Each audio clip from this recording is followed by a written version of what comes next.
Dirty Sports episode. What are we at here? 827 live on YouTube in 5, 4, 3. Welcome to the Dirty Sports Podcast. I'm your host, Andy Ruther, coming to you live from Cincinnati, Ohio, with my co-host from New York, Joey No Chill Prano. Hello, Andy. Good morning, Joseph. Good late morning, Andy Ruther. Is that fireplace working back at you? I've been wanting to ask that. So that is the back of a fireplace. Oh, okay. So a fireplace is on the other side of that. And yes, it does work. I'd argue fireplaces are one of the most underrated, overlooked, best things in a house. Oh, absolutely. It used to be like I remember when I was younger, when I was moving into my first apartment in New York City, that was like a mainstay on the real estate like listings, like working fireplace, but yeah, I feel like people don't care anymore. But yeah, you can see, if you see, for those folks who are watching on YouTube, you can kind of see that there's an area behind this. That's my sister's living room. And in the living room, there is a working fireplace, which I am on the backside of in the weirdest setup of a house has ever had. She has like an entryway here. It's like a foyer, but like it's almost impossible to put anything here. But she's put a dining room table, which I am sitting at. You're just holding down the fort. Just holding down the fort. Her Gotta dog, be nice. Yeah, her dog is old and a bit senile. So there's a lot of like intricacies with dealing with him. But yeah, I'm just here holding down the fort, holding down the dog while she's gone, playing that, doing a little suburban cosplay. I've got 2 different black SUVs outside. Oh yeah. I don't know what it's like in the suburbs of Cincinnati, but in these suburban areas around New York, everybody's got a gigantic SUV, and you're driving around these country roads. No one's ever hauling anything in these SUVs. They just need big cars. Yeah. They should have a Prius. I am total team suburban life at this point. It's there's the pros and cons of the suburban life, but at this point I am like, I'm feeling it, Yeah. You get away for a little, got the yard, got the peacefulness of being away from shit. I don't know. We'll see. I'm like the most non-dad ever. Yeah. I mean, that's me 100%. Yesterday, my buddy called me. Obviously I have baseball coaching experience. He's like, listen, I got to coach my kid's little league game. I'm an assistant coach. My head coach is out of town, so I'm taking over. He's like, you got to come and help me coach this little league game. And I got to say, so you came in. I came in. Consultant, Joe Prano. Special consultant. And, I've coached pretty high level youth baseball at this point. I was a state champion high school baseball coach here in New York. Obviously coached a lot of high school teams in California, which older DirtBalls or longer standing DirtBalls know about. This, I was brought in. I've helped out also, a Chris Wild little league game, a Chris Wild youth basketball game before, but never in the, like, you're on the staff. So this is the first time I had ever coached a little league game, and I might have taken it. I didn't take it too seriously in terms of like winning and losing, but I played some of my same mind games that I would play with like umpires and shit when I was coaching at a higher level. And I ended up basically calling the game. Like, so I go out there and there's so how old are the kids? 8. Okay. So second or third grade. Yeah. So I go out there and immediately I was like, these kids suck. Like, this is going to be 0-0. Like, it'll be remarkable if anybody gets a hit in this baseball game. But there's this 16-year-old kid, 16-year-old dork with braces who is the fucking umpire. Well, And I go, and I that go, makes sense. and he's standing behind home plate, or sorry, he's standing behind the pitcher's mound, and he's like, he's got like Gen Z jeans on, and he's dressed like Chris D'Elia. Like it's wait a second. So he's umping in jeans. Oh, upping in jeans, and first of all, that's very questionable. And like white jeans with white socks and really nice. Yeah. I swear to God, and really nice high top Nikes. Where I was like, bro. I am a kind of a legendary manager when it comes to dealing with umpires. Like I play all kinds of mind games. I make them think I like them and then use them to my advantage. So I went out and introduced myself. None of the coaches are introduced themselves. They're all talking. So I just went out. I was like, "What's up, Blue?" And he's like, "Hey, how's it going?" And I was like, "What's up, White?" Yeah. And I was like, I go, we got to get you some not as nice sneakers if you're going to be trolling around here in the dirt. I was like, those are too nice to be walking in the dirt all day. He's like, I know it's a bad decision. I was like, yeah. So I was like, well, just tell me any. I was like, it's my first time with this age group. Tell me any rules I need to know. And he's like, well, I don't really know. It's my first time with this age group too. I was like, it's all good. So first inning starts, and this guy is calling the worst strike zone I've ever seen. I mean, it's like Angel Hernandez on fucking steroids. So he's calling all these pitches like above these kids' head, right? And so after the first inning, well, luckily, I think we were up in the first. We were up in the top of the first. Bottom of the first, I let it go. I let the high calls go again. On the way to the top of the second, when we're up, I go out there. I'm like, hey, you're doing a great job. You're doing a great job. So you're buttering him up. Yeah. But I'm like, these kids are 8. They can't hit a pitch above their fucking hands, like shoulder high and above. I was like, dude, my only request here is you gotta sort out this high strike zone. He's like, you're right. Yeah. I gotta bring it down. I was like, all right, I already own this kid.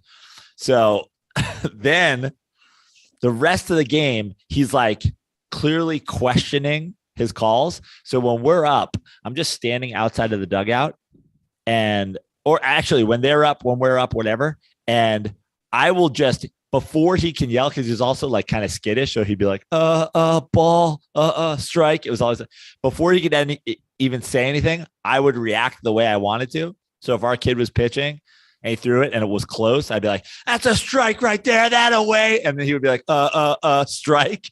I just ended up basically making the calls for the whole game from in front of our dugout. It was glorious.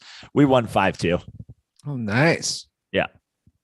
And then I was going out doing, talk to my buddy who was head coach was like, I'm going to go talk to pitcher. I was like, you don't know what you're doing. Let me handle this. I would go out and just give him pep talks. I mean, yeah, I miss it, dude. I miss it. You're not in a uniform, are you? No, not in uniform. And then a lot of people are like, which one's your kid? I'm like, none of them. Which I think was off-putting to some people, me walking around with this mustache, not actually related to any of these kids. But the mustache gives you clout with the umpire. Yeah, gives you clout on the baseball field in general. Oh, 100%. You're there in Mets hat and sunglasses. They're like, is Keith Hernandez the first base coach for this team?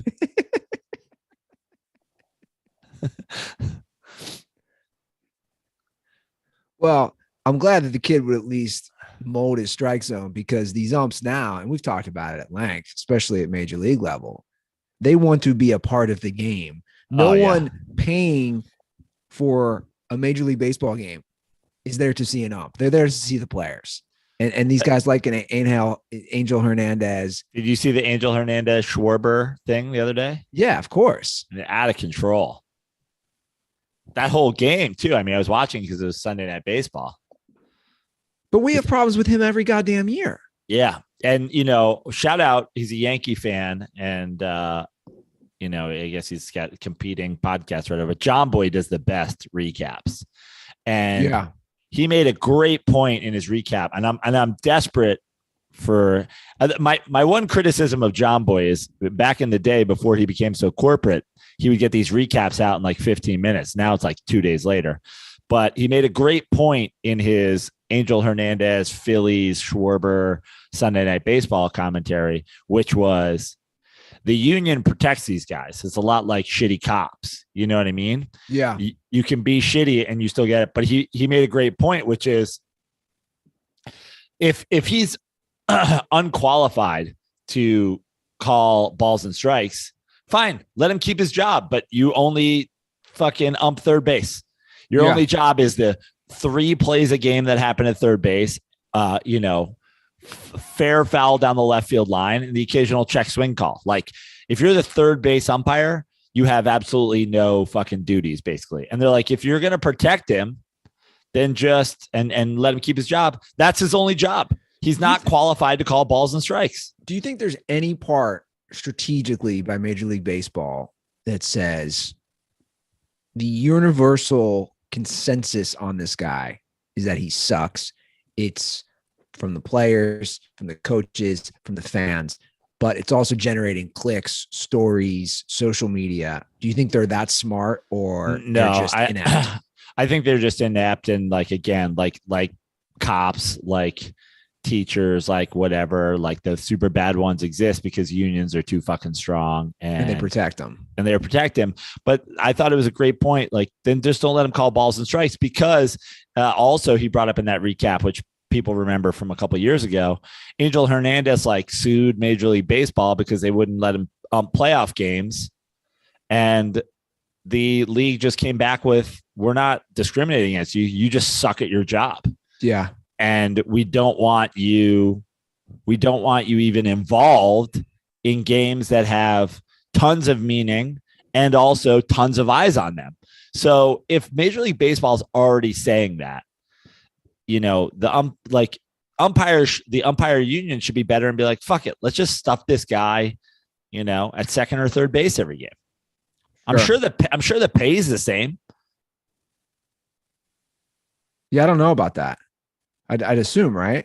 Yeah, because there's 4 guys, and I believe there's always like a backup guy too, in case somebody goes down. So I think in regular games there's like 4, maybe 5 guys in the stadium, and that's the thing. In a 3-game series, they'll rotate. There's a crew chief, and then one guy, and then they rotate where they are. So it's like if you got 4 guys, most series are 3 games long. If you got 4 guys, he never has to rotate behind the plate. Well, they clearly have no clue what they're doing across all areas, and they're not going to change. Baseball's not going to change. They're so clueless. Like we said, nobody is paying to see this.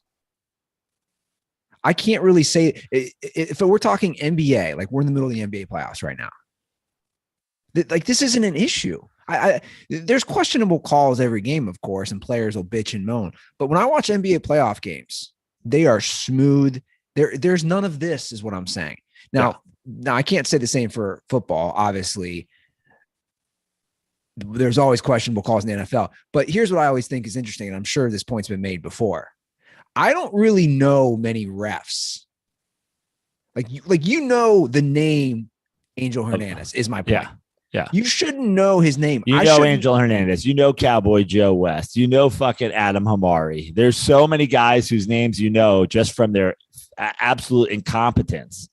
And that's my point. I can't reel off a bunch of NBA officials. I can't reel off maybe 1 or 2 NFL refs. I know your name because you're bad at your job. Right. Not because you're good at your job, because you're bad at your job. Now, your Mets are in the middle of some turmoil of their own, not within the team, but with Major League Baseball, with other teams. You guys keep getting hit. Yeah, and there's a lot of layers to this. And, I've seen sort of the complaints from other teams that they're playing that are bitching about their reaction. But it's one of those like where there's smoke, there's fire situations. The Mets are suddenly really good. The Mets have a lot of guys who are pretty boisterous, pretty outspoken. Those are the guys that are getting drilled and getting drilled up and in. There's this complaint, which, even Chris Bassett on the Mets voiced the other day, that the baseballs are shitty right now, that the lack of sticky stuff that has been banned combined with them not doing a great job of keeping the baseballs consistently, scuffed up, consistently like worked in. So the argument real quick is that the changing balls is causing lack of control.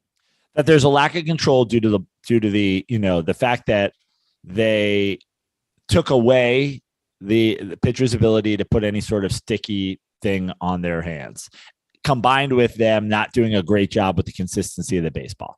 That's sort of an overall league wide thing. Now, what the Mets complaint is like, listen, we all have to deal with these baseballs. We all know that there's a little bit of a lack of control due to this baseball situation. So don't throw up and in on guys. If you want to throw in on guys, make sure it's low. But if you're going to throw up and in on guys, you can't then complain about, a lack of control just because you hit a guy in the face. I mean, Pete Alonso's been hit in the head twice. Francisco Lindor's been hit in the face already. The Mets are getting hit at like an unreasonable rate. And it's not whether or not it's a quote unquote mistake is like saying I went drinking and driving, but I got into an accident. I didn't hit you on purpose. It was an accident. It's like, it's an accident, but you made a reckless decision that led to that accident, whether or not it's intentional. So teams are throwing the Mets in, teams are throwing the Mets up and in, mostly because the Mets are good now. Sure. and have a little bit of swagger to them. And then they're complaining about the lack of control and saying, well, we didn't mean to hit you. And then you have Nolan Arenado, who's the latest example of somebody on the other team who then the Mets throw up and in, don't hit, and he flips out. It's like, dude, how dare you have the balls when the Mets did to you precisely what you were trying to do to them and failed. They did to you and accomplished, and you're pissed off about it. You didn't get hit in the face. You got buzzed up and in. So what's even your complaint? And this is happening kind of like on a series to series basis. The Mets are kicking people's ass. The Mets are getting drilled. The Mets retaliate, oftentimes without even hitting somebody, and the other team gets pissed off. And it's like, Nolan Arenado, I know you're pissed off because you had an error in the first game of the series that cost you guys that game and the series, but kindly shut the fuck up. Well, your boy Pete Alonso making some claims out here in the post-game comments, talking about the melee with the Cardinals and how it all went down. And he's mad because he's saying he got pulled from behind. He got pulled from behind. Genesis Cabrera grabbed me by the back of the collar and ripped me down. Then the coach just kind of jumped on me, and he says, I thought that was kind of cheap going from behind. If you want to hold me back, if you want to restrain me, go at me like a man. And then he continued to say, I totally understand because I'm a big, as far as the Cardinals protecting themselves, I understand I'm a big, strong guy. Obviously, the manager wants that protection for his team and his staff. I totally get it. And then this is where it gets pretty funny for me. Yeah. And you. For me, I'm a big, strong guy. They don't know my temper. They don't know what I can do. Sounds like a kid in grade school, a bully. They don't know what I can do. If I wanted to put someone in the hospital, I easily could. I was just out there trying to protect my guys. So Pete Alonso is claiming he could put someone in the hospital with his fists here. Which, listen, Pete Alonso is a big fucking dude.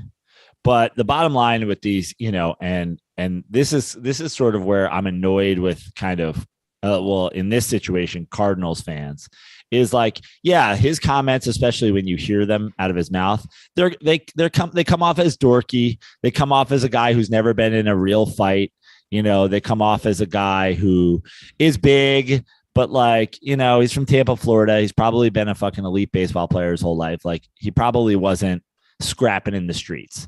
No. Now he's a big dude. He's a fucking massive dude. I'm sure in a, cage match situation, one-on-one against any given St. Louis Cardinal. I mean, I haven't looked at the heights and weights on their rosters, but I'm gonna guess that he's the odds-on favorite in a head-to-head fight with, 95% of their roster. That being said, he has the total right to be angry, which is you're one of the big guys on the team.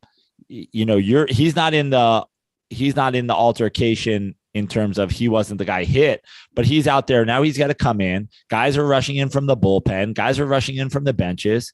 He's one of the team leaders in status. He's also one of the team leaders in size. He wants to be in the mix, and he wants to fucking, wreak a little havoc, put his body between a couple people, and guys ripping him down from the shirt from behind. It's the same cheap shot shit they did when they throw at him in the first place. It's, having a coach like tackle him from just go full Jeff Van Gundy and like hold on to him in the middle of the melee. It's like, so now you guys are like hitting people, starting fights when they don't even hit you back, and like sending out like weird fucking, strategic attacks on the biggest players on the other team. Like it's pussy shit from the Cardinals, like across the board. And the bottom line is like Pete's comments are dorky, but if you're a Cardinals fan, shut the fuck up, because this whole situation is dorky. You're the ones throwing at people, hitting people, and then complaining when people don't hit you, and then having fucking soft ass approach to a bench clearing brawl. Cardinals, you fucking soft. Best fans in baseball, pussiest team in baseball. Well, you soft. You suspect. I want fights, man. Also, thank you for having us in St. Louis. We beat you in the series. We have not lost a series this whole year. Good luck in the Central. Get fucked. We're running away with the NL East. We'll see if you happen to make it to the NLCS. I want to see real fights, though. Yeah, me too. That's why you shouldn't send a coach out to hang on some dude's leg and another guy to pull him down by the back of his shirt. Let's get a real fight. Yeah, these benches clear. They all play patty cake. Come on. I want to see Amir Garrett type of shit. Throw some punches. I want a real melee. It did remind me of a wild flashback. I don't know if you know this, Joe, but I am the king of my mind goes to somewhere in my life when we're discussing something. I'm weird about that. Like I'll zone in on something. I was like, oh, okay, we're talking about baseball brawls. I got to share a brawl that happened within me and my own teammate in the 8th grade. It's completely unrelated, but I just thought you might like to hear what happened. And your teammate in baseball? Yes. It was related to a girl. This was 8th grade. Oh boy. We're at Anderson High School. Not a girl we were both going for, but one of my teammates. This is I forget who it is. It might be Bill Simmons or whatever. He has a theory that teammates only fight over girls and gambling. I like that theory. It's a good theory. So it's a teammate of mine, and we had just had our 8th grade graduation dance. So it's the summer after the big 8th grade Guardian Angels grade school graduation. And the girl who a lot of guys liked in the grade. Guardian Angels. By the way, that was a baseball series this weekend. This past couple of days. The Guardians played the Angels. Yeah, that's a good point. So anyway, we had the dance. He liked this girl a lot. A lot of guys liked this girl. They were dancing. And then what is this girl's name that caused mayhem? Was this fucking Cleopatra? Kim. I'm not gonna give her full name. So Kim had sat on his lap, and he had told everybody, which was a weird, I don't know if it was a flex or what it was. He said he was so aroused by her sitting on his lap and talking afterwards that he got a boner. He thought it would be cool. What happened was everyone made fun of him. Yeah, my friend. That happens. So he's like, dude, yo, I was so aroused. I got a boner. And everybody's like, you got a fucking boner from a girl sitting on your lap? So people made fun of him. Then it became a thing where stop making fun of him. But me being the total jackass that I am, I can't stop, won't stop. I can't stop, won't stop. Exactly. Being the bad boy that I am, so to speak. I stand up in the middle of the dugout. This is at Anderson High School. I remember the game. and he's sitting on, he's sitting on top. He's not, Yeah. you have the seats, he's sitting on top. A lot of the players are. And I stand up and I just go, boing. I just did a boing boner move. And he leaped off the top and tackled me and started throwing punches. And then we're fighting because I made a boner joke. And the coach, the game is going on. The first base coach has to run over, break up his own kids fighting. And he's like, what are you guys fighting over? And I just remember somebody being like, he got a boner at a dance. And Andy was making fun of him. But it was a boing, and he just snapped. Almost, it's slightly less embarrassing than Nolan Arenado starting a fight because he didn't get hit after somebody on the other team got hit in the face. Yeah. It's almost as embarrassing as that. Not as. No. So that was my inner teammate squabble flashback that I had. And it's, by the way, for the record, it's all right to get, I wouldn't make fun of somebody now. If you get a boner, you get a boner. Now I did unrelated, how I go down these rabbit holes. I did unrelated yet related, have a guy in my fraternity, similar thing happened, who confessed to everybody who got a lap dance at one of the strip clubs in East St. Louis. Not only did he get an erection, he came his pants. Yeah. Sticky pants McGee, we call that. Straight up ejaculated off a lap dance, which for that, I thank you, because that is not an easy task to do. I don't think I could come from a lap dance. No, I don't think so either. I mean, unless that girl would have to be some sort of magician. There was a kid in my, I think we were in 9th grade, and he told a story. He confessed, he bragged. To this day, I don't believe it was true. I think he was trying to be like funny and like be a little shock jock kind of kid.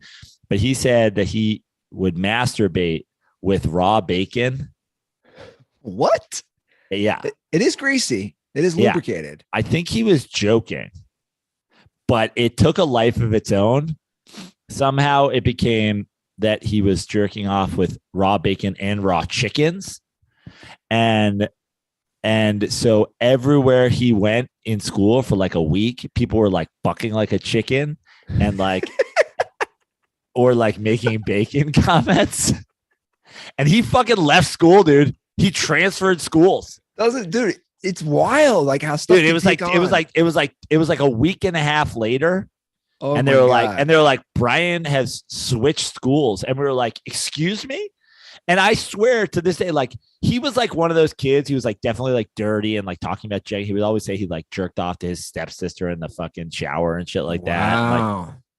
But I don't think any of it was true. Yeah, he making it all up. He was making it all up, and it took a life of its own. And suddenly he was being mocked so much for his joke that he transferred schools. Like, can you imagine having to go to your parents and being like, I don't want to go to that private school that you pay fucking God knows what amount for anymore. And they're like, why? And he's like, everybody's bucking like a chicken everywhere I go. And they're like, why would they do that? Dude, he caught friendly fire. It was his own. He created this. Yeah. You got Pat Tillman. Yeah. Like, no one wants to support bullying, but this. He created his own bullying. Yeah. It is wild at that age how something can just take off. There was a girl in my 8th grade class, and she was pretty. Like, she was really pretty. A guy started a rumor. I mean, and this is even more fascinating now that I'm thinking about this in 2022 with the whole gender discussion. He started a rumor that she had a quote unquote schlong. I mean, yeah, that these days that would get you fucking kicked out of school for starting that rumor. So he said she has a schlong. Be transphobic. I don't even know why he started this. And here's the crazy part. As 8th grade continued, you know how like a lot of times girls' beauty, this is around the age where maybe the girl who wasn't the prettiest starts developing and becomes pretty and all that. Dude, by the end of 8th grade, she was arguably one of the most attractive girls in our class. And she had developed and like, way more ahead than the other girls. And I remember we graduated 8th grade, and I'll never forget. Some of her friends were like, she really has a crush on you. Like, she wants to go out. That's what we would call it. She wants to go out with you, Andy. And I remember just thinking, like, doesn't she have a dick? Yeah. I just remember thinking, I can't go out with the girl because for the past year, and maybe it had been 2 years, for the past 2 years, everyone's saying she has a schlong. Horrible. This is the guy who started this should be in jail. Oh, yeah. I know exactly who started it. But here's what's crazy. Fucking Cutter. No, it wasn't. It wasn't him. But here's the crazy part. I remember seeing her like 2 years later when she was like a sophomore in high school. Dude, just banging hot, banging body. And remember thinking like, and because I didn't go out with her. I was too much of a pussy. All because if you were too much of a pussy, you would have taken that schlong, dog. And this has been our latest segment of Random Dirty Sports Rabbit Holes. This has been our latest segment of cancelable stories from Dirty Sports history. It is wild. Let's segue. We're talking about some of my stuff. We got to segue into my weekly bitching about the Reds. I have to play this audio clip from former Red Nick Castellanos saying, which is a wild reveal, last week on Chris Rose's show, that the Reds did not even call him when he opted out for free agency, did not even make him an offer, made 0 attempts to talk to him, which again highlights the complete and utter ineptitude of this current Reds organization. It's pretty mind-blowing. And I'm just going to play the clip, and then I have a call from a local Reds fan so we can kind of get into how bad the situation is here in Cincinnati. Listen, you spent 2 years in Cincinnati and they loved you there. Right. Now is kind of an outsider. Is it tough to see what they're doing? I mean, no, it's not, because I didn't even get a phone call. What do you mean? The Reds didn't call you at all when you opted out? No. Were you disappointed? I was. So the thing is that I went in with a blank slate, right? Like I'm taking all this information I don't want to have like a preconceived notion of what it should be, right? Like I kind of learned that lesson from my first free agency. This was my second. So once that happened, and you kind of seen the moves that they made, they're cutting payroll, but you started to see that immediately after the 2020 season. And they're not doing it because they believe in prospects more than the other. It's because really good guys like Nick Kroll are giving a certain budget, and they're only able to work with what the budgetary allows them to go do. Would you have appreciated a call from somebody in their front office and just said, "Hey, Nick, we love what you did here the last 2 years. We're not going to be able to afford you"? Would that have been okay with you? Say that again.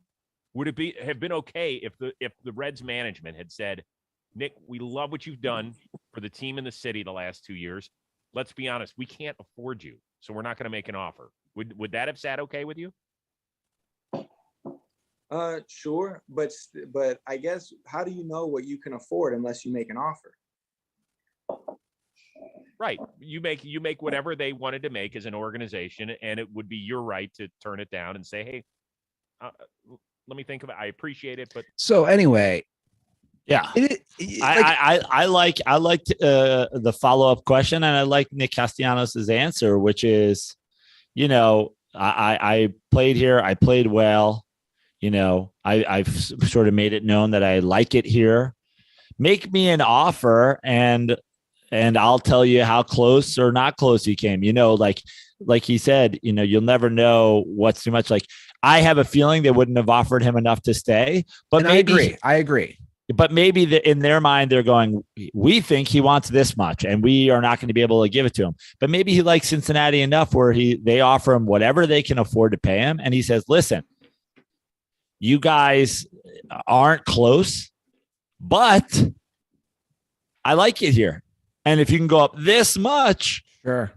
But the bottom line is, and this is everything that's wrong with your ball club right now, they probably didn't want to pay him whatever they could afford him either, because they just don't want to pay. Yeah. They if they could have said in their head, here's a reasonable amount that we would be willing to pay for Nick Castellanos. But in the end, if they make that offer and he accepts it, what do they have now? They have a bunch of money they're going to spend on an outfielder, and they're not going to compete anyway. That's inevitably everything that's wrong with baseball at the moment, which is if you're not going to try to compete, don't pay anybody. And the fact that we have a system where that's reasonable or that works or it's profitable is bad. And, sure. And why baseball is one of the many reasons baseball is going down the shitter. Well, I went for my run yesterday. I was at my girlfriend's, who's right across the river in northern Kentucky. And when I went for the run, the game was third inning. And you can see the stadium, obviously, from the bridges. And I saw one sliver of the stadium, and I said, I didn't see a person there. And I said, there's no way. I'm going to loop around. I'm going to literally run by the stadium. That's what I was thinking, Joe. Run by the stadium. Run across another bridge where it gives me a full, completely open access view of mid, third, fourth inning, Great American Ballpark, Reds, Padres. And I posted these on Twitter. And I sent these to you personally. I mean, it's kudos to the Reds fans for not showing up, but it's also like a Twilight Zone eerie. It's completely empty. Completely empty. They're listing attendance at 9,000 for last night's game. Obviously, that's paid. Doesn't mean 9,000 people were there. I'd say maybe 4,000 or 5,000. Yeah, most. I'm sure the people who have bought tickets to that game or have season tickets or whatever, I'm sure the secondary market for Reds tickets right now is like a fucking, a Mad Max post-apocalyptic world. I can't imagine there's a lot of secondary market for the Reds tickets. So I'm going to play a call from Stolze, longtime DirtBall, Cincinnati Reds, Bengals fan. And because he's asking this question. And I think the reason I'm bringing this up, I think it's an important question beyond the Reds. It's for people who are in cities where owners don't care, because I think we can maybe jump into how you should treat that as a fan, because it's not easy. What's going on, Dirty Sports? Stolze in Cincinnati. This is kind of a conflicted DirtBall call because, Ruther, I don't know. I'm sure you're kind of experiencing like this same kind of weird feeling where it's like I'm almost happy that the Reds are losing right now. And I'm not saying that in any way. Like, I'm glad the players aren't playing well. Like, I want the players to succeed individually. And I mean, honestly, and as a team, like, I want the players to do well. But I don't know what it is. There's just something so fucking sweet about losing all of these games in a row, not scoring runs. You're never in the game. It doesn't even feel like the team wants to be there. And it stems from the Phil Castellini comments where he basically just told us to lick his fucking boots. I can't help but have some kind of like gratification out of it where I'm just like, it's so nice to see that what you deserve is what you're getting. Because, I mean, I'm always taught you're going to get out of it what you put into it. And this dude doesn't put in anything. And he shouldn't receive anything. He shouldn't receive anything out of, fans. He shouldn't receive anything out of the players. He shouldn't receive any effort, any fandom, nothing. Shouldn't receive it. He shouldn't. But anyway, I know I'm well over my limit on this one, so you don't even have to play it, really. Even if you want to play a little bit of it, I don't care. But anyway, stay dirty, boys. Then wrap it up. Have a good one. So, because I know you've been there, and my take, I agree with everything he's saying. It's conflicting. And I have to say this many times. I feel bad for the players. I don't root against the players. But when you make comments like he made of where they're going to go, and basically he took a giant dump on the Cincinnati Reds fans, players, staff, ballpark workers, I agree with him. They've lost since his comments. They've lost 13 of 14 games. Well, guys, think about this: 13 of 14 games, and I'm just like that. I love it. Yeah, because you have to. Right? Because sometimes things have to get bad before they get better. And I think the only way you get real change, whether it's the Reds or any other shitty organization, is you have to reach the bottom. You have to reach the hell point of just an empty stadium, of fans not caring, right? Isn't that the only way change happens? Let me tell you why you can feel good about essentially rooting against them. Because I did this with the Knicks with Carmelo Anthony, and it's twofold. Let's start with first, like, I don't want these players to fucking lose. And it's like, well, first of all, if there's guys on the team you like, or there's guys on the team that you want to see do well, root for them to do well personally,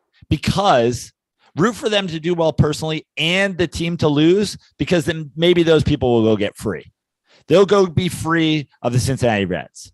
Knicks fans, shithead Knicks fans, and God, I can't believe what's happened to Knicks fans over the last 20 years, but shithead Knicks fans who fucking just absolutely like devoured the Jeremy Lin situation, Linsanity, and then had the audacity to be pissed at him for taking a contract with the Houston Rockets. I was ecstatic for him to get $30 million or whatever he got from Houston. Why? He made going to Madison Square Garden exciting when it was a fucking hellhole, because Carmelo Anthony was pulling the team down the drain, and the ownership was pulling the team down the drain.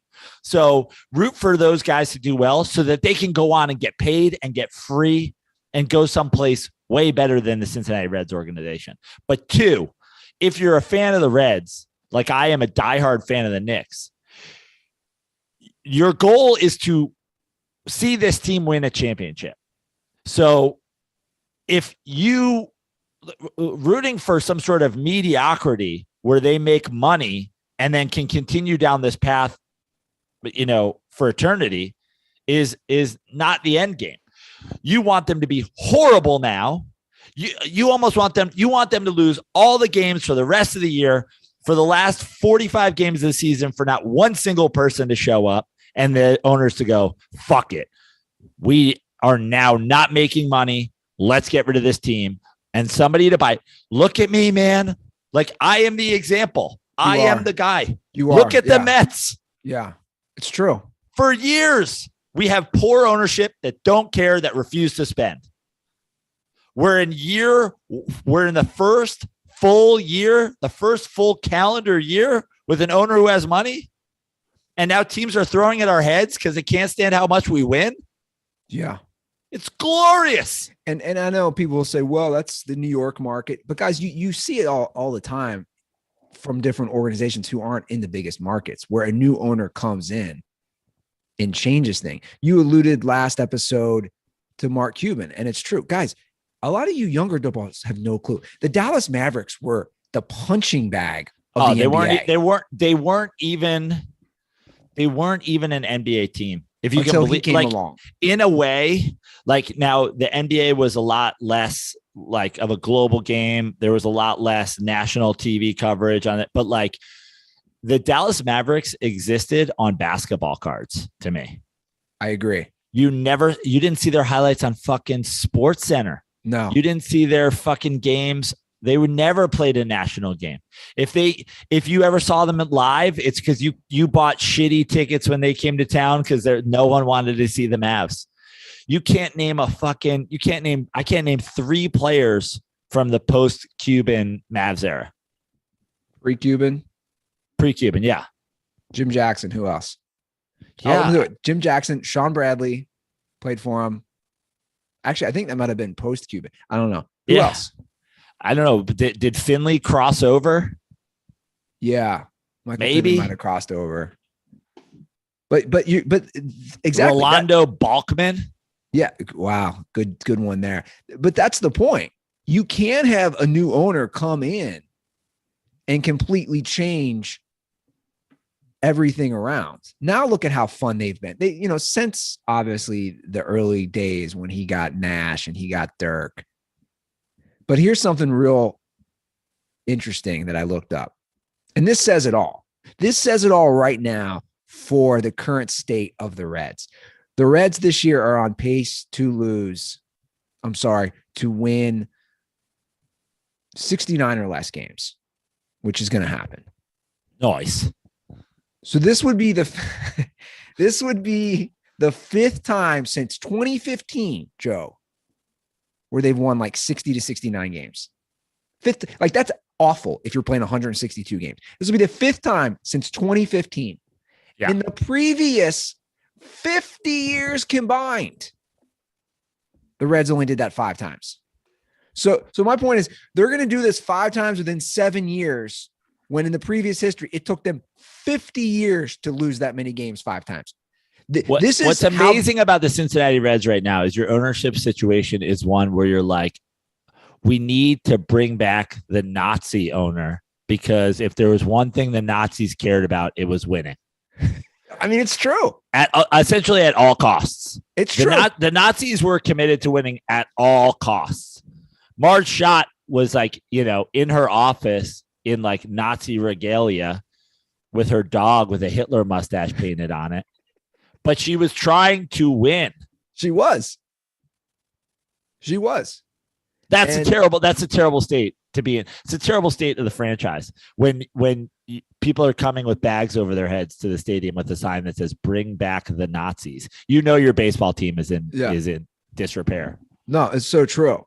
And to kind of answer his question, the only thing you can do, and the only thing I can do, and I know it's not easy. It's not only don't go to games, don't watch them, don't listen. It's not easy to take the year off. I know, but you got to just take the year off. That's what we all got to do. And what you guys should do, and this is a call for all disgruntled sports fans out there. The bandwagon is open now and now only. You guys do not get bandwagon after this season, but the doors of Noah's Ark here at Citi Field is open. We are welcoming to all fans who believe that just new ownership can change everything. Support a team support an owner that came in and was like, Steve Cohen's motto is, I don't give a fuck if I lose money. We are going to win a championship. And that is like, and for the record, Joe, why you should buy a baseball team. I know you've said that a few times, and I know you're just repeating his comments. I think he's wrong there, because if they win a championship, he's going to make money.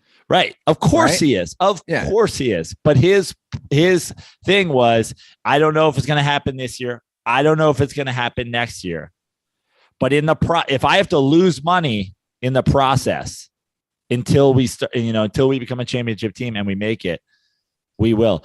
But he's a smart businessman. That's just talk. He knew he wasn't good. Dude, it's Mets fever out here in these streets, Everybody's tuning into SNY. Fucking, it's national news now that the Mets are kicking so much ass. Teams are fucking trying to hit them in the face.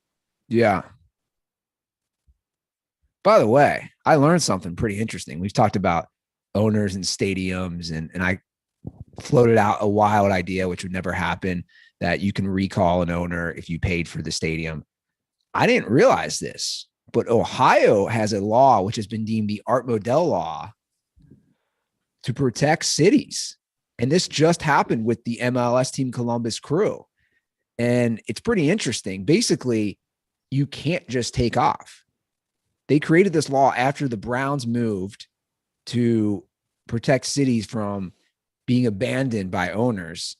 And it's not the best law, but the law states no owner of a professional sports team that uses tax-supported facility for most of its home games and receives financial assistance from the state or political subdivision thereof shall cease playing most of its home games at the facility and begin playing most of its home games elsewhere, unless the owner either, one, enters into an agreement with the political subdivision permitting the team to play most of its games elsewhere. So you have to have a locked-in agreement, or gives that political subdivision in which the facility is located not less than 6 months advance notice of the owner's intention to cease playing most of its home games, blah, blah, blah. So basically it's saying you can't just get up and leave. Right. And here's the thing, Andy, if there's one thing about me, I hate Ohio. I do. I hate Ohio. I mean, I love that you love it there. I don't think you hate Ohio. I think you hate some of. Could you try again? Jeez, what? Oh, Siri's like, did you just say Prano didn't hate Ohio? Try again. Jesus, Siri. Well, first, I want to add also, I did a show the other night at the Stand. I always tell people to come to the free show Frantic at the Stand that I do when I'm here. It's on Mondays. Louis C.K. dropped in, and Louis C.K. went on a rant about hating every city in Ohio, which I was like, he didn't. Louis yeah, he did. Yeah. What did Louis say? I missed it, but at one point he was just like, I was out of the room and then I came back and he was just like mid thing. He's like, and fuck Columbus and fuck Cincinnati and fuck. Man. And he's just like, and he's just naming every city he could think of. And then he ran out and somebody was like, Cleveland. He's like, yeah, fuck Cleveland. He's like, actually Cleveland's okay, but fuck Cleveland. And then, but here's my thing is like, the interactions with Ohioans I've had on the social media, gross. Chili on spaghetti. Stop it. There's stop going to Applebee's. All the things, but the Cincinnati Reds should never leave Ohio. I appreciate that. They shouldn't. And there's too much history there. And go get yourself an owner that's going to try to win. And if you need, a sanctuary in the meantime, I am officially opening up our bandwagon to all Reds fans. Well, I'm glad you're doing that. But also, I always say to people, most people, you're a sports person. And I guess it's easier for me because I haven't lived here. And I understand that. And also, I host a sports show. So I just love sports in general. But I never understood how it was so hard for somebody to be like, oh, I'm a diehard Vikings fan, but I'm sick of it. It's like, just watch football. Like, you know what I'm saying? Like, what's the biggest difference between rooting so hard for your team and just enjoying the game? I don't know. It's easy for me just to say, hey, I like sports. I'll watch the game. I don't know. Sorry, I was going to ask you about Louis Setmore. I'm curious. Yeah, I watched. I was in and out of it. The room was pretty full when he went in. How's the crowd receiving him at this point? Great. In fact, I shouldn't do this, but I made a joke about him after, and the crowd didn't receive it well. And I was like, now the crowd is woke to defending Louis. That's funny. Yeah, that's real funny. There was a porn star on the show before me as well. They put up a porn star. Male or female? Female. Like current porn star or retired? Sylvia Sage. Do you know who that is? I think I might have jacked off to her before. I don't know. I don't know porn. You know me. I'm not a big porn guy, so I didn't know her. But everybody was like, "That's a porn star. That's a porn star." So they put her on, and I came up and I said, despite what my mustache says, I am not the second porn star in the show. Big laugh. That's a good one. Also, despite what my mustache says, I'm not the second guy on the show that'll just whip his dick out.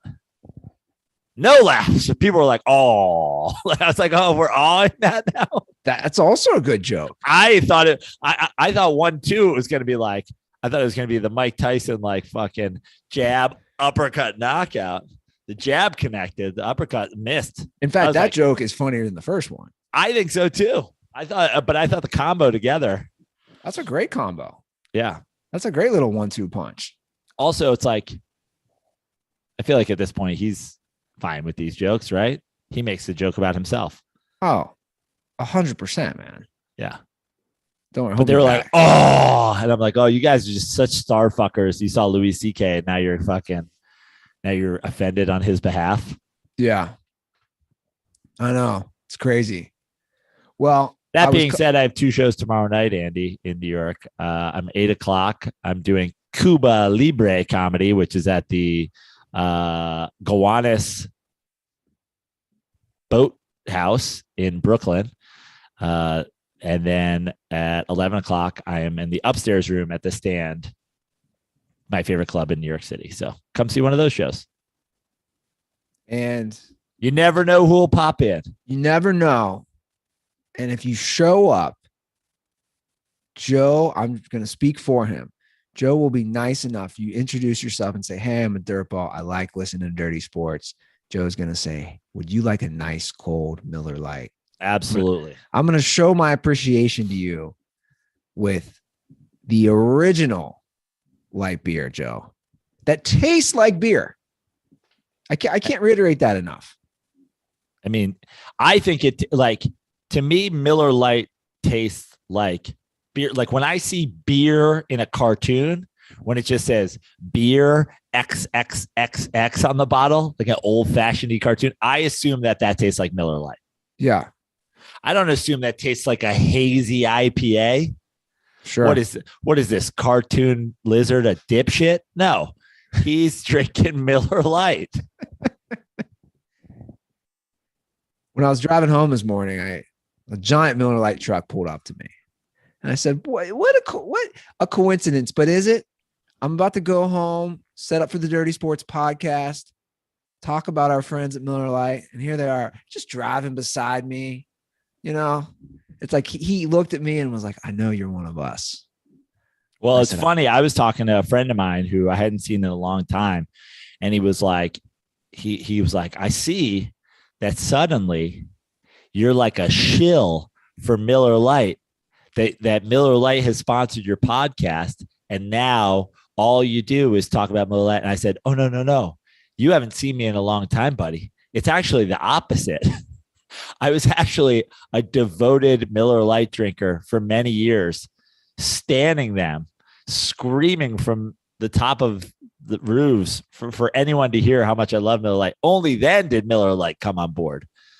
This is the ultimate not sellout situation. I love Miller Lite. I had 3 Miller Lites last night with a burger. There's a very famous burger spot up by where, I grew up called the Blazer Pub. And I went there last night, and they have all these glorious local tap beers. And I said to the guy, I said, I'm going to have a famous cheeseburger. Please tell me you have Miller Lite. He's like, "I got Miller Lite in bottles." I was like, I wouldn't want it any other way. Sure. Please give me a Miller Lite. Well, to get Miller Lite delivered right to your door, just like that delivery driver was doing today, you can visit MillerLite.com/dirty sports, or you can find it pretty much anywhere that sells beer. Celebrate responsibly. Miller Brewing Company, Milwaukee, Wisconsin, 96 calories and 3.2 carbs per 12 ounces.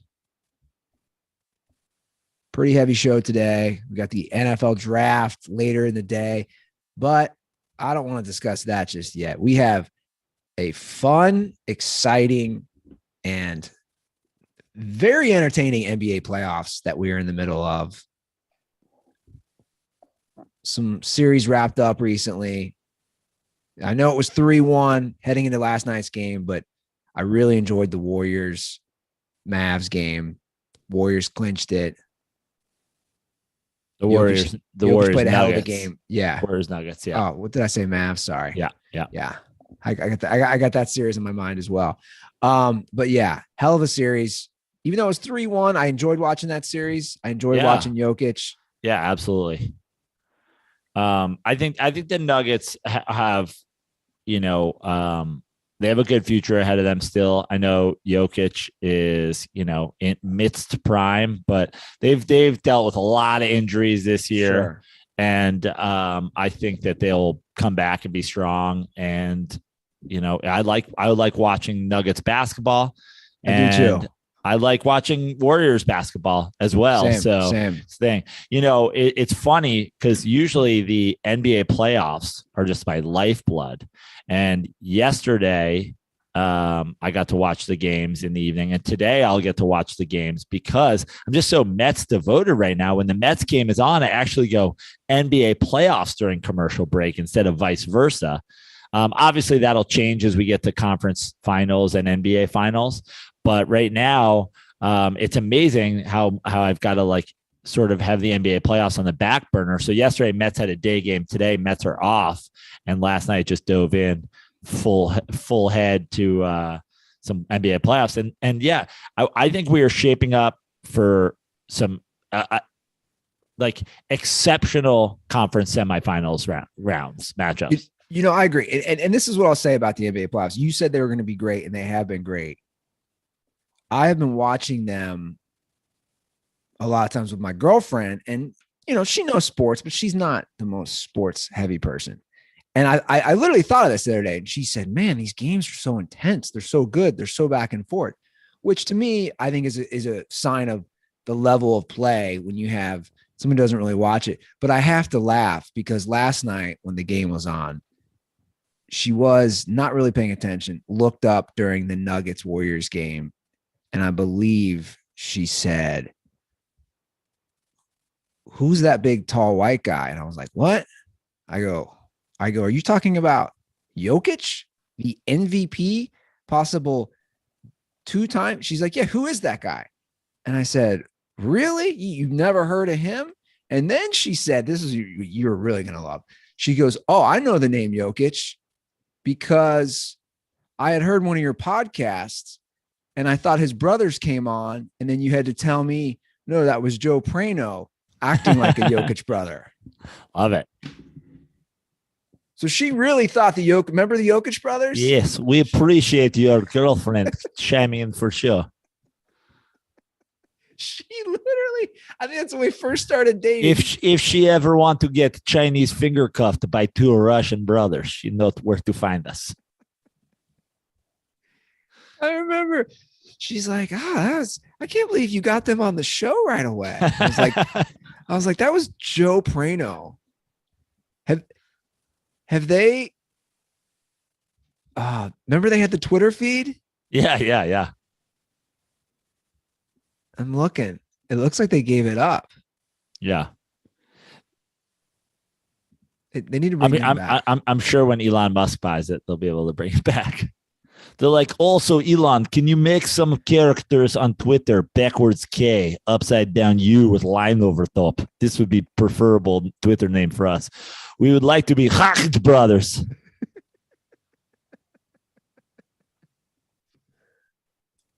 Also, I believe they're Serbian, right? They are. Yeah. I believe they haven't been on Twitter because they're in the streets of the Ukraine throwing Molotov cocktails through windows. Yeah. Just causing mayhem on both sides. One brother's fighting for one side, one brother's fighting for the other.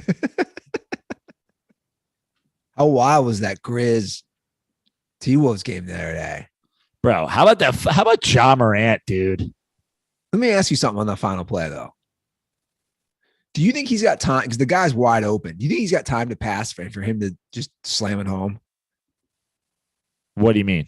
So in the final play, he drives through the lane. First of all, yeah, defensive breakdown, but hell of a play. Yeah. So he goes up with his left, right? And it's basically a 2-on-1.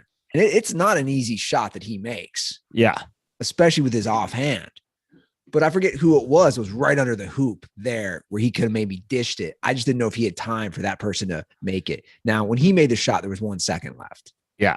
So, I mean, yeah, there's certainly time if there's a full second for him to dish it. Yeah, but I think, it's... I'm not taking away from his shot. I was debating in my head, was that an even easier shot?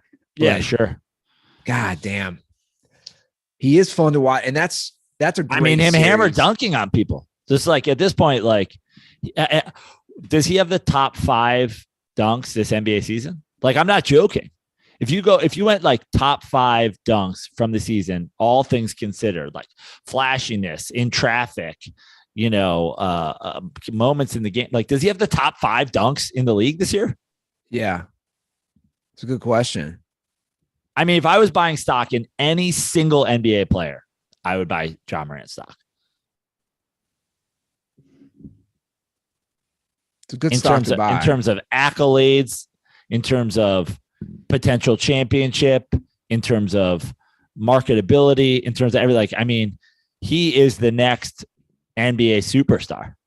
Now, if they make it through this series, I do think they're just not ready yet. They're okay. I agree with you. I think the Warriors would beat them in 7. I agree with you. I think they're just not ready yet. But here's what I will propose as well. I'm talking about Ja Morant being the next NBA. If he beats the Warriors, he becomes that superstar next week. Yeah. I agree. You're right.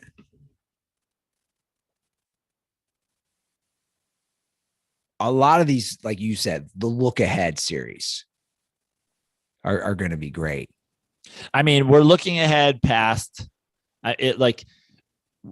So the games tonight are all 3-2. Are you on my page with like all the teams with 3-game lead, like 3-2 leads right now, probably win these series? Maybe not necessarily tonight, but what's crazy is probably the biggest doubt we have is the 3-2 Sixers Raptors series because Doc Rivers. 100% agree.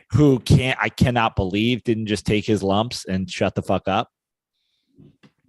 It's a bad look for him, what he said, man. I agree. I can't believe he didn't take his lumps, and for him to go back on his history. You're the lone guy in this history, man. You're the only coach that's blown 3-1 leads all time. And you're in the midst of back-to-back losses. And I can't believe what he said. Doc, trying to defend his history, says it's easy to use me as an example. I wish y'all would tell the whole story with me, all right?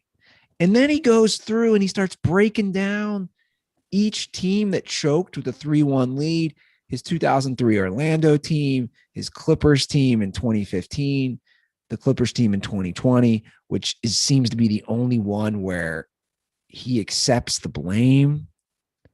But again, dude, you're on this island by yourself. There's no other coaches on this island, Doc. It's just you. Take the lumps, man. Yeah. You know what it reminds me of? Because his thing is, let's tell the whole story and this thing and that thing. It's like everything that's ever happened in history sports has a story. It like Doc Rivers is going full Barry McCockner. He is like when listen, I am a Tom Brady hater, no doubt about it. Like I'm a Tom Brady hater / I'm not again. I wouldn't like call you a hater. I would say I'm a Tom Brady truther,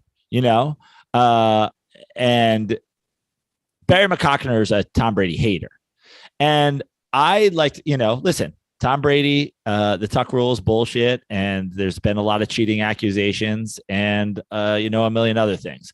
But when Barry McCockner will be like, Tom Brady has no real championships, Tuck rule, Seattle passing on the 1 yard line, so-and-so is lined up off sides. It's like when that's what Doc Rivers is doing, taking one fucking moment, one fucking fact from everything and pretending, dude, you were up 3-1 in all those series and you lost them all. Like, yeah, things happen in sports, but what you could, the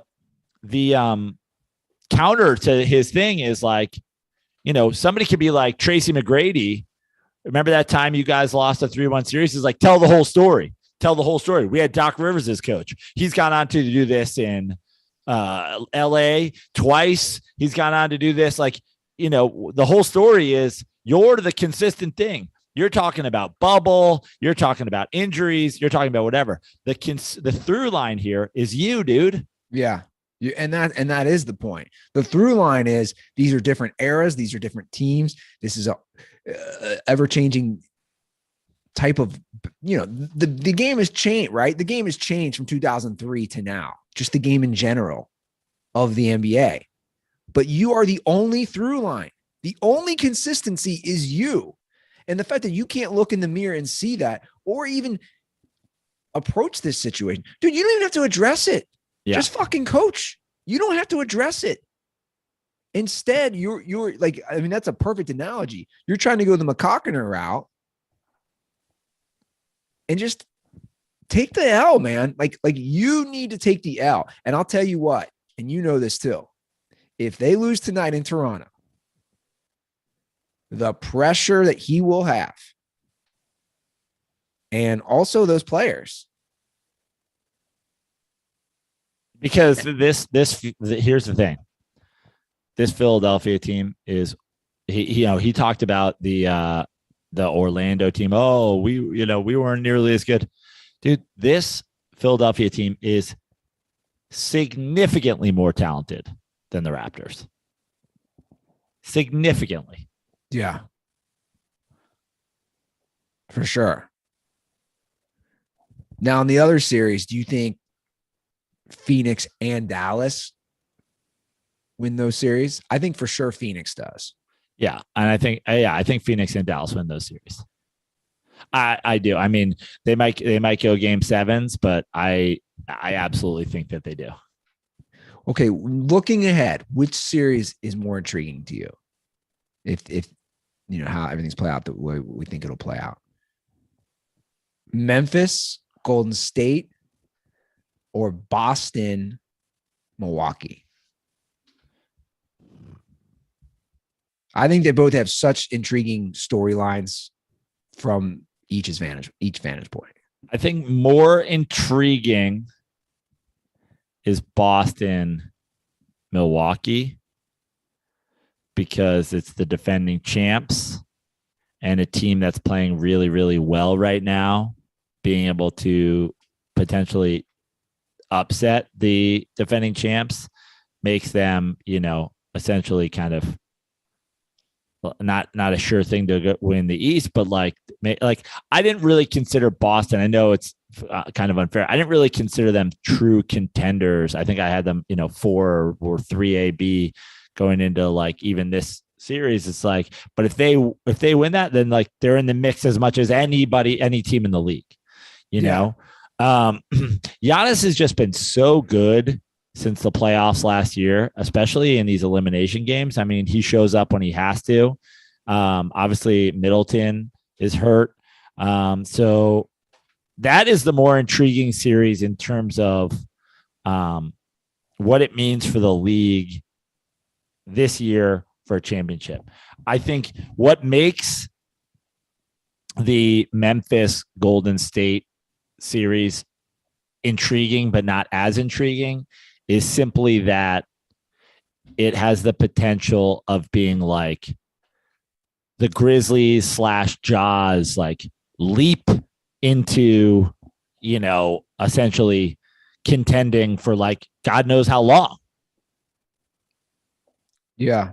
And you have the old guard, and you don't want to say old guard, but the core of Clay, Steph, Draymond, who've been to so many championship games, won so many, versus the new guard. Yeah. And both teams are guard centric as well. Yeah. Yeah.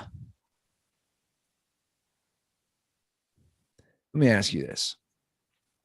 Do you think, I said this watching last night, because again, weird random thoughts that come into my head. I'm watching the games and I say to my girlfriend, you think I could score a point one-on-one against any NBA player?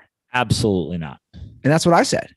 Absolutely I said, take, and she's like, even the scrubs. I said, yeah, take any scrub. Even the scrubs. I said, I agree with you. I said, no way could I Absolute. score a single point. Absolutely not. Now I might have phrased it get off a shot. I think that's what it was. I think it was get off a shot. It wasn't a point. You can get off a shot. But let's go to the point. No way. No, honestly, the argument was some of these slower, bigger guys. I said the reach, they would stuff every one of my shots. First of all, the slower, bigger guys are faster than you. For sure. The reach, the closing speed, like the whatever, like 0%.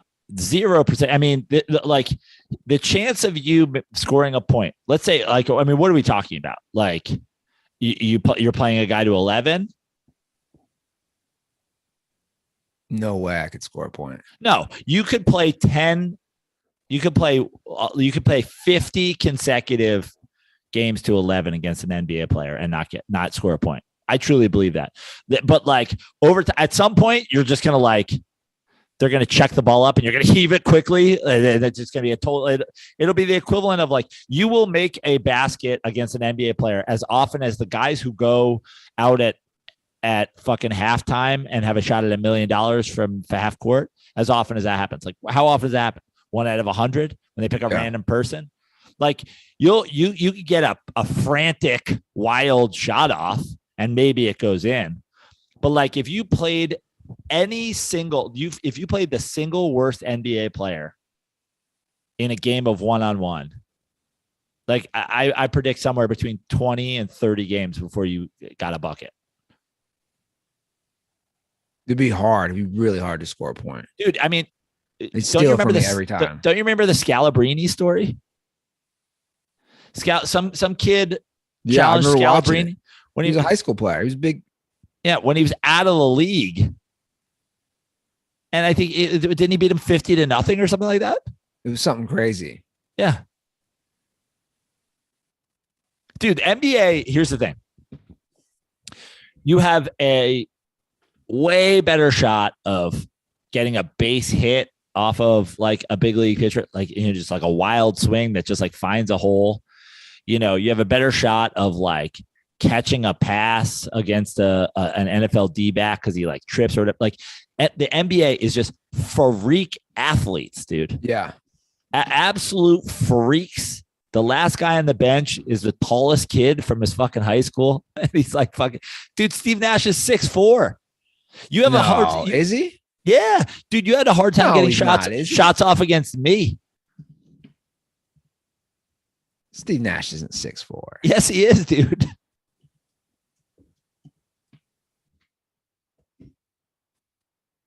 He's listed at 6'3", which makes me think he's like 6'1" or 6'2". No, he's 6'3". Easy, for sure. Dude, you know who guarded Steve Nash in high school? Lachlan Patterson.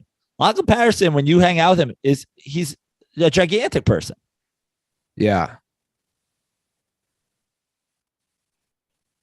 I didn't know he had to guard Steve Nash. Talk about a mismatch. Yeah. Yeah, it'd be tough. It'd be really tough to score a point. Well, especially somebody like that's a terrible example because he like a Nash would be too quick. He'd steal it from me every time or block the shot. Yeah. I think the best bet would maybe be, I don't even know. Dude, there is no best bet like a Nate Robinson that just like that, like they're just getting a super short guy that you can somehow like quickly get a jump shot up over, and it luckily goes in. Dude, you're not scoring on it. You're not scoring on any single NBA player that's like 6'2" over. Yeah, I don't know how. The only way, like you said, is you check the ball and you just jack it up. Dude, remember when we would play one-on-one? I would just like be like, take your shots. Like you get like, I didn't have the energy to like guard every single shot. But like, how often did you make a layup on me? Well, it's just too hard. Yeah. And I'm in the bottom 8% of NBA heights. Yeah. Or the bottom 5%. The bottom, like most NBA players are taller than me. Like the vast majority. Sure. So the NFL draft is tonight. I'd argue one of the, let me correct this. Heading into this draft, one of the least exciting in recent memory because of the lack of quarterback power. Lack of quarterbacks, lack of just kind of skill position players in general. Yeah, Aiden Hutchinson doesn't really do it for me. Sorry. Yeah. But the NFL is king. I woke up this morning about 8:30, taking my morning deuce, popped onto Twitter, already the number one trend in the United States. NFL well, draft. Obviously I'm a big NFL fan. I'm also a big NBA fan. We're also in the midst of a great Mets season so far. But I fucking forgot the NFL draft was today. I will say, I forgot it was this week until a couple days ago. And then I was listening to calls last night, and we got a good one from Randy Ruther. Randy Ruther, who was golfing this week and he holed out from 80-something yards. So he texted me as well. He was my reminder. He had like notes from last year's draft about he said he thinks this was the birth of Randy Ruther. He texted me a screenshot of like notes he was taking about who the Bengals should take last year. I mean, Randy arguably was the Cincinnati Bengals Mel Kiper Jr. last year. Randy. They just didn't know it. That's the best part. He was serving as the Mel Kiper Jr., which I would argue we all know the lack of scouts that the Bengals have. At this point, this should be a new campaign. Can we get Randy on the payroll? Can we get the Cincinnati Bengals to pay Randy? You can, your satellite house can be where I live. You come in for the weekend, you do whatever works. I think Randy would prefer they put that money toward an indoor practice facility. So he still is for free. Yeah. They put it towards the indoor practice facility. He's like, sign more offensive linemen. I will continue to work for free. Randy. So Randy left this call. It poses a good question. Fellas, Randy Ruther here. Hey, not even a Bengals call today. This is, I know, shocking. Hey, happy draft day. Usually when you hear the word draft, you think, or I think, of the legend Sam Bowie. I was wondering who you guys would consider the Sam Bowie of the NFL draft. Stay dirty, fellas. I will say, Randy also exciting, quick, deliberate in these calls. Great. We're gonna get to a dirtball call later, which basically eviscerates all the dirtball calls, which I couldn't stop laughing about. But that's how you leave a call, Joe. Yes. Now, this is an obvious one. And you and I went over this before the show. Sam Bowie, who was picked second before Michael Jordan, and when Akeem Olajuwon, Sam Bowie, Michael Jordan in that draft. This is obvious, but to me, especially after doing a deep dive into this draft, it's JaMarcus Russell. And what surprised me when I looked into the 2007 NFL draft was, of the top 14 picks, I would argue 5 are 100% surefire Hall of Famers, possibly 6. And that's what makes that 2007 NFL draft pick of Russell so insane. Russell goes first. And these are the guys. JaMarcus Russell. These are the guys who are going to make the Hall of Fame. Second goes Calvin Johnson to the Lions. Third, Joe Thomas to the Browns. 7th, Adrian Peterson to the Vikings. 11th, Patrick Willis to the 49ers. 14th, Darrelle Revis to the Jets. And Marshawn Lynch is 12th to the Bills. Marshawn Lynch to me is on that cusp. I don't really fully know without looking deep into it. Yeah. But my point is, Darrelle Revis, Patrick Willis, Adrian Peterson, Joe Thomas, and Calvin Johnson, they are all going to make the Hall of Fame, which is insane to think. And I mean, the thing is, right behind them, 2-3 Hall of Famers. Yes. To me, that's what lines up with the kind of the Jordan, Olajuwon, Sam Bowie. Yeah, I completely agree. I mean, I'm sure there's other draft picks out there who like fit this kind of mold, but that's a pretty darn good one. Yeah. I'm gonna do this. I'm gonna throw another one out there. I don't think it qualifies as high as this, but I'm just gonna do this because Randy said not a Bengals call.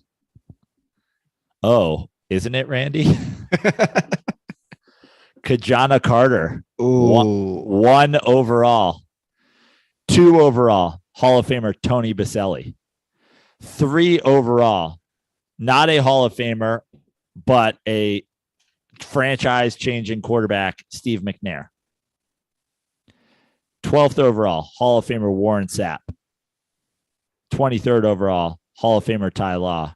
28th overall, Hall of Famer Derek Brooks. So 1, 2, 3, 4 Hall of Famers in the first round. A lot of other Pro Bowlers in that first round. But 4 Hall of Famers, including the guy who goes 2, a franchise-changing quarterback, non-Hall of Famer at 3.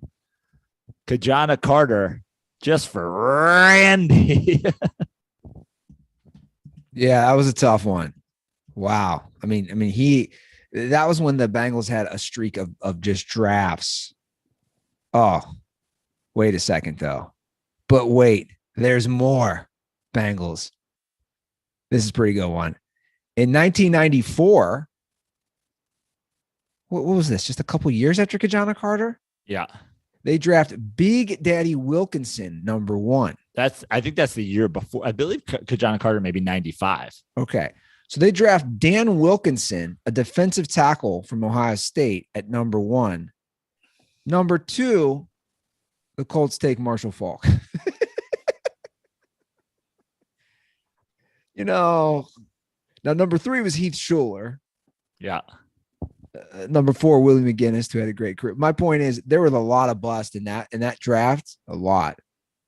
Trev Alberts, Trent Dilfer. My point is, come on. They could have had Marshall Faulk, who was so good. I mean, also you look at 99, the state of Ohio goes Sam Bowie, pick Sam Bowie. The state of Ohio goes Tim Couch 1, Donovan McNabb goes 2, Achilles Smith goes 3. Just a shit sandwich by the state of Ohio. That's wild. Hall of Famer Edgerrin James goes 4th. Hall of Famer to be, if he didn't freak out, Ricky Williams goes 5th. Hall of Famer should be Torrey Holt goes 6th. Hall of Famer Champ Bailey goes 7th. Wow. That was a full Ohio Sam Bowie draft. Yeah. It's Tim Couch. Randy. Not about the Bengals, but it is. Nothing will beat that JaMarcus Russell draft, though. No. I want a documentary about that. I want to see what, like, God, I wish there was footage of a film room or Al Davis talking to his sons, talking to Raiders coaches, scouting department. I want to know that back and forth. I just feel like what for sure happened at some point is Sam Bowie was in his men's league softball dugout years later, and somebody just went, boing, and he fought them because he's really just upset about the fact that people would not stop making fun of him. By the way, is that not the most Andy Ruther joke ever? Like, you know, my humor, but like an 8th grade Andy Ruther would 100% think a bullying joke is hilarious. Sam Bowie, 5 years in the NBA total. That's it. Oh, wait, no, that's not. Oh, no, sorry, that's not true. Or is it? No, it's not. I made that up. My apologies. Bill Walton, Sam Bowie, and Greg Oden are frequently cited together. All 3 were centers drafted high by Portland who failed to achieve their potential due to career-altering injuries. How dare you lump in Bill Walton? Bill Walton he won an MVP. And a championship. Come on. Now, granted, his career was definitely riddled by injuries, but Finals MVP. Yeah, don't lope him into that. Yeah. Well, another Jerry Jones paternity news. We have to do an update. The 25-year-old woman who sued Jerry Jones has dropped her lawsuit. Wonder what back dealings are going on now. Now, she says, according to her lawyer, Alexandra Davis, that's her name. Alexandra has just decided that she wants to go ahead and proceed with parentage and DNA testing. She wants to remove any doubts that Jerry's her father, not wanting any money anymore. Well, he already gave her a shit ton of money. What do you think Jerry's lawyers threatened? I have no idea. Right? Yeah. So she just wants to say, she wants him to say, I think he is her father. You guys just go on Maury. Just solve this. Yeah. Go on Maury. I fucking told you. I'm not the father. Bam, bam, bam, bam, bam. Let me get a fucking McGriddle. Here's the thing. Jerry Jones. Not gonna do it.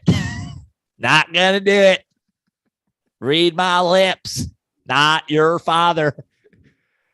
Oh, man. Oh, all right. Well, I do want to get to a call or two. This one's been making me laugh. This guy's coming out for blood, and this is going to fire up the DirtBalls, Joe.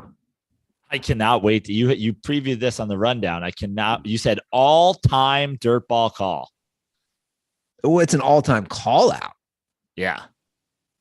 I mean, he is going at the entire DirtBall fam in one call. I mean, just lighting it all on fire, huh?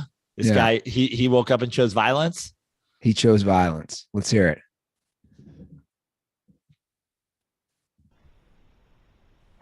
Hey, Andy and Joe.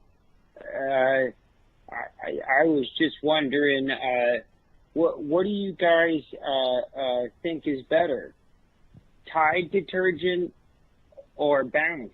There's a lot of, Bounce detergent. There's a lot of debate going on. Non-sports call. I figured I'd just put it out there. Anyway, stay dirty. That's my impression of every dirtball call that has ever happened ever. You guys all suck, besides me. I literally, can you at least try to make it entertaining? Andy, if you ever choose dirtball calls over NFL news again, I'll blow my brain out of the back of my skull while I'm on the voicemail. Anyway, have a good day, guys. Condoms are for... Oh, shots fired. What's amazing, I got to give him props, because what's amazing is the way you previewed it. I knew he was going to take shots at dirt balls. And then his call, he started off a little shaky. I'm like, this guy with the, but it was an act. His acting is great. He was going full Kaiser Sose. That limp was not real at all. He said every dirt ball call ever. And you know what this goes back to? By the way, I knew you'd get it because you and I obviously get it. This is going back to last week when, I don't know if you remember, I chose this over NFL news, and he's just like, dude, he's just like, never again are you going to choose dirt ball calls. Here's the crazy part.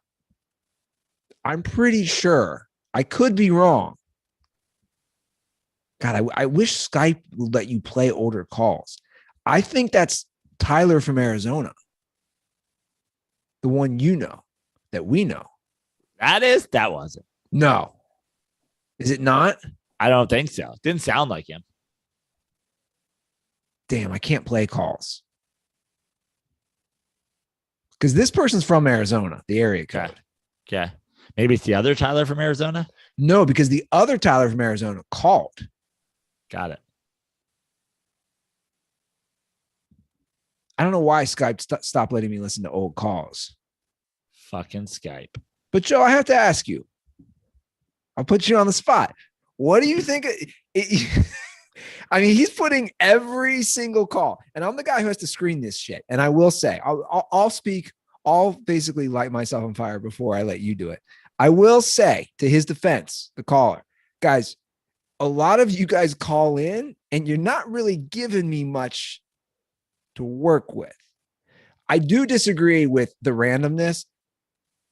Like, I like non-sports calls, but I get his point of debating different detergents.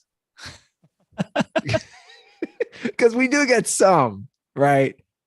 Yeah. We just go, what are we? He's like, but that's the thing. But here's the thing, and I it know creates good conversation, though. Yeah, but I know you're defending yourself as well. It's like, I'm like, if this is the call Andy chose, what are the calls he didn't choose?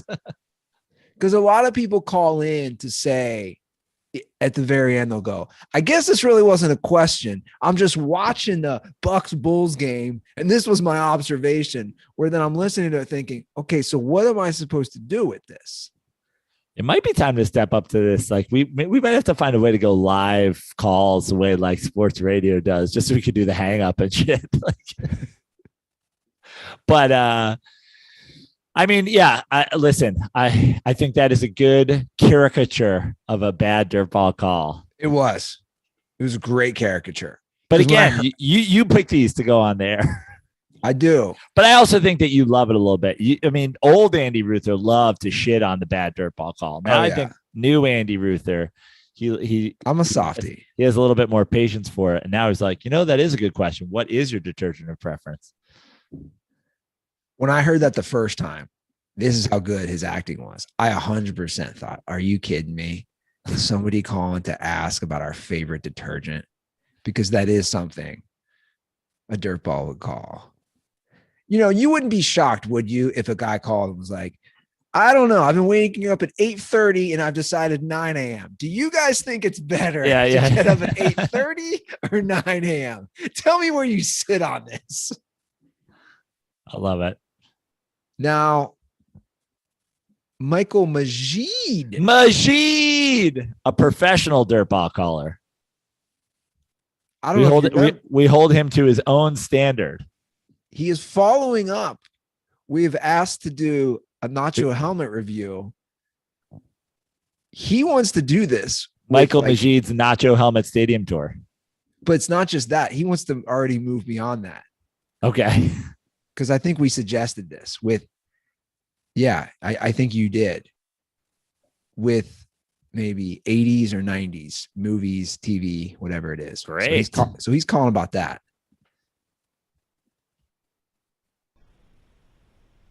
Hey guys, it's Michael Majid calling Sam's teleprompter to answer the 90s movie review request by one Joseph Prano on the Nacho helmet scale. I'm totally down to do this as a solo review or even come on the pod, but let's not just do the blown aways. I'm down to do it with others, and would like to hear from the Dirtballs and both of you on what other similar movies or TV shows to put in the queue. So DM me or tag me on socials at Michael Magid. And Majid. Later, guys. I like it. So he wants to start with Blown Away. Great. Which I guess, I'll be honest, I forgot. You had suggested. Yeah. The Michael Majid Nacho helmet scale, Blown Away versus Blown Away. Head to head, helmet to helmet. So jalapeno to jalapeno. You know what's sour funny? Cream to sour cream. It was a year ago at this very week because I visited the last 10 days of April in California. It was this very week where he ate an entire Dodgers nacho helmet. You helped. Okay. I helped a little. I had one nacho and then I was like, we're still in the midst of COVID, guys. This is a terrible idea. I'd say probably the most overlooked, funniest thing about the germs and COVID was the sharing of nacho helmets.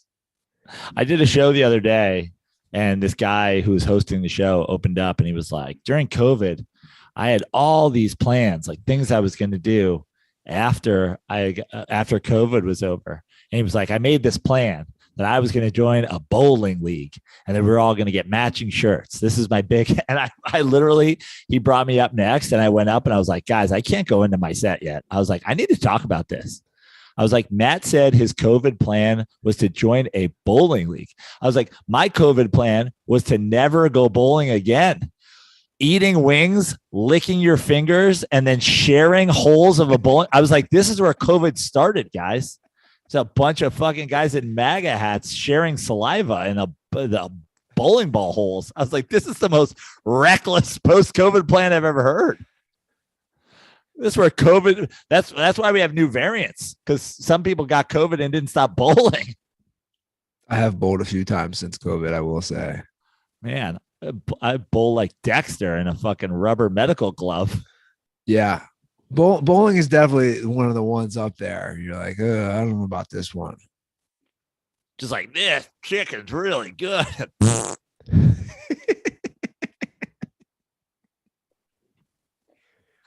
At what point did people stop giving a fuck about washing their hands? Like that happened during COVID. People, I noticed people couldn't even get through the pandemic. Yeah. And people stopped washing their hands. You know, I know this. I notice this every time I go out to eat if I'm with people. Because even before COVID, I always went to the bathroom to wash my hands before the food came. It's just, again, germs.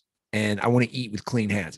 But I've noticed now, I feel usually if I go with a group of people somewhere, that it's me or maybe one other person who will go wash their hands. Yeah. And I'm thinking, guys, what are you doing? Wash your fucking hands.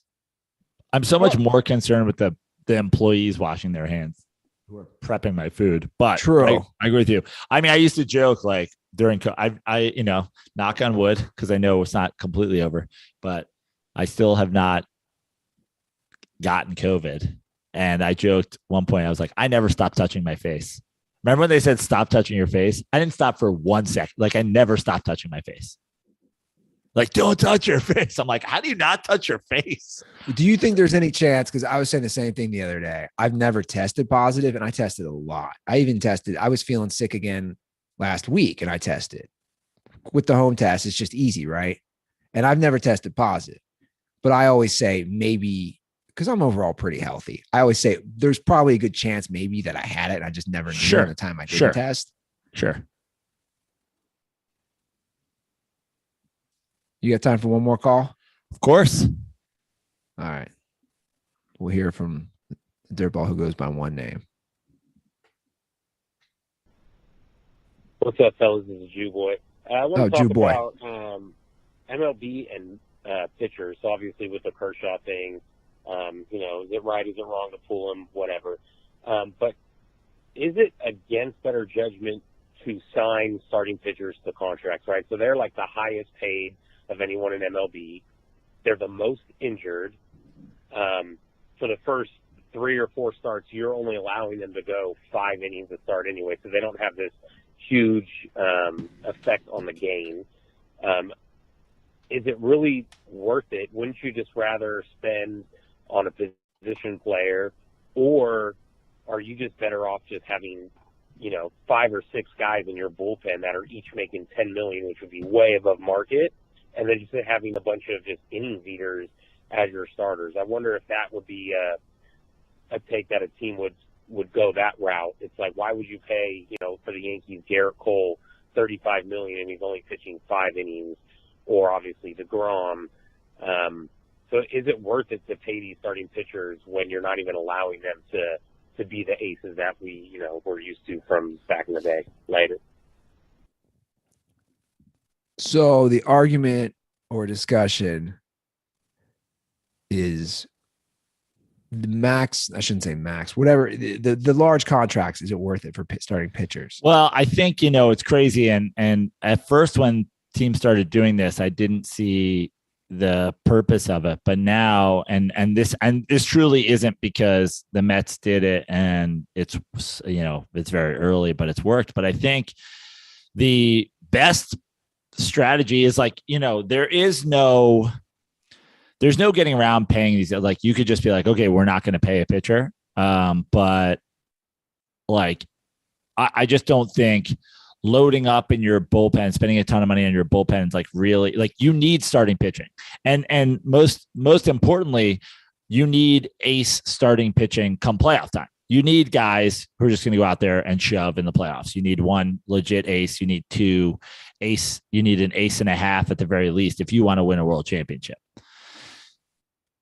So I think that this new strategy, I mean, your Reds did it, the Dodgers did it, is these short-term super money deals like the Mets did with Scherzer, like the Dodgers did with Bauer.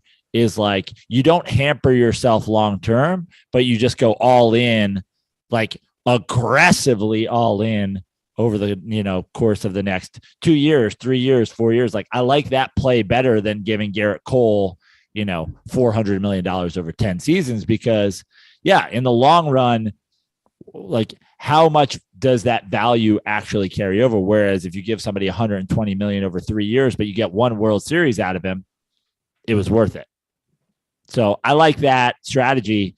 I didn't really understand it at first, and now I'm like, well, it doesn't, you know, hurt you long term, and who gives a shit? Like we always say, it's baseball doesn't have a salary cap, so who gives a shit what you spend in some sort of window where you're trying to win a championship, as opposed to long term.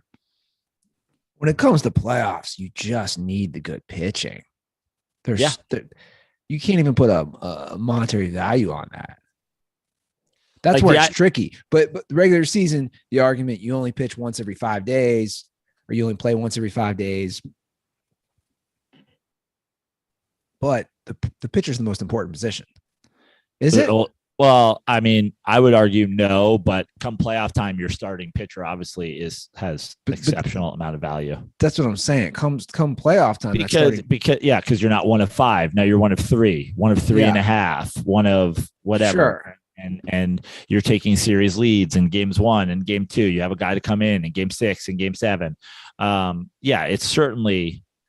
And this is why you can go out, and that's why teams always go out and get a big starting pitcher at the deal. But like without a salary cap, just don't put yourself in financial disarray by signing the guys. And if you can do it by saying, fuck it, we'll spend half of that, but we'll spend it over a shorter amount of time. But we are committed to winning a championship in this 3. Like that's essentially what the Mets did with Max Scherzer. They're committed to winning a championship during that 3 years they gave him.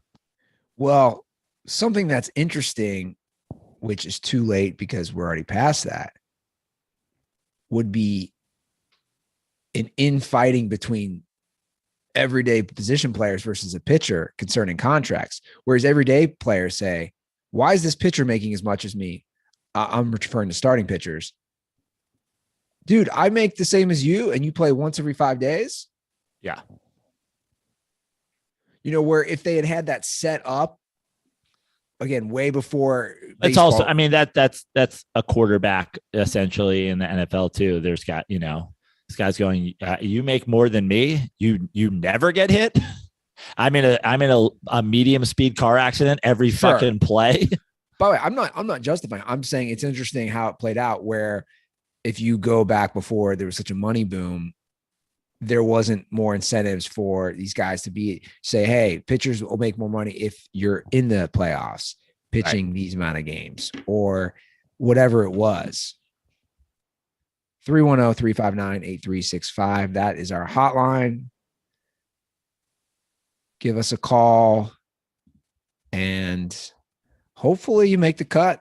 Hopefully our boy mocking you, which is pretty funny. I would like to hear some DirtBall rebuttals. I don't think there will be a single rebuttal. I think you might be surprised.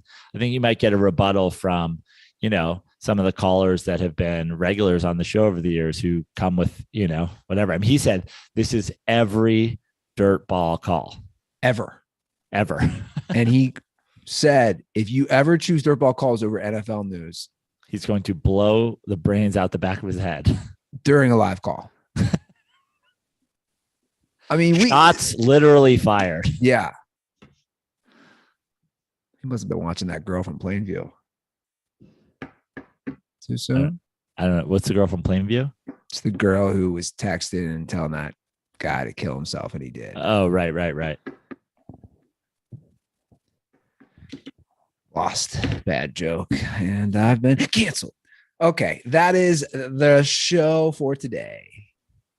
Follow us on Twitter, Instagram, The Dirty Sports. You can follow Joe at Joe Prano on all social media except for Twitter, where I'm at Fix Your Life. I posted a video yesterday offering my car up to any Met that hit a home run off of Steven Matz. No Mets did. So looks like I'm keeping my car for a little while. But if you want hot fire social media content like that, I'm at Joe Prano on all social media except for Twitter, where I'm at Fix Your Life.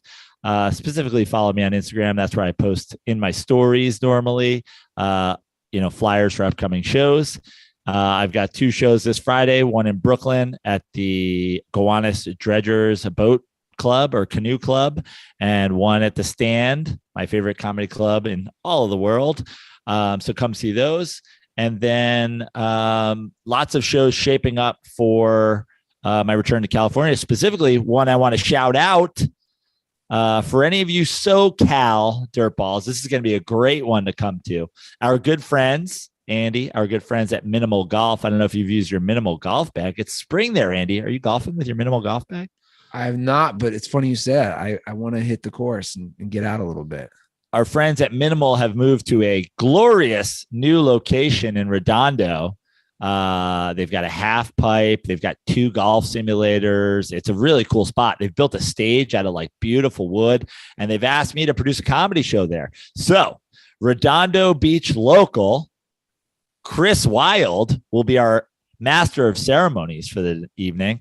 And I'm putting together a fantastic lineup of comedians, including myself, There'll be golf. There'll be half pipes. There'll be beers. There will be comedy. If you're in SoCal, come check that out. May 14th at the Minimal Golf Club in Redondo Beach, California.